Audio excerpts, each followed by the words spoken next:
Ngiyabonga ke naloko kuhle ngoba bondla abantu abakho kuhle lokuqhubeka ngisho ukuthi ngabaqashi baqasheni but into engifuna ukuyicacisa ukuthi yimi ocula lapha imina odlala lesasigidi imina ocompose lezi ngoma lezi abasebenza ngazo yabo so ngibona ngathi akukho fair kimi ukuthi mina ngingayidlali noma ngingayisebenzisi ingoma zami kodwa bona beyisebenzile.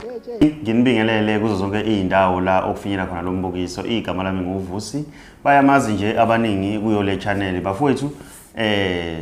Akukho kuningi esizokukhuluma uyayizwela ke nawe kule video le edlalayo ngaseqaleni. Bafowethu lo umaqatha siyakhumbula umaqatha umculi lo ocule nomntekhala noDokzini ngenkathi kuhlukana iqembu lika Shwi nomntekhala. So uyena bedlala isiginci ephinde ke compose ngokusho kwakhe. Bafowethu lolu daba lolu serious futhi baningi ke abaculi olusazobashaya.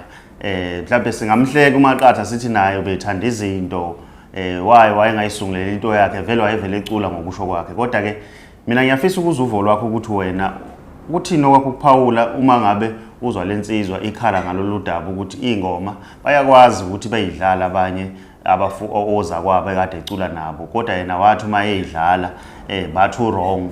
Ubani mhlambe unobona ukuthi wrong phakathi kwabo umntekhala bese kuzoba ke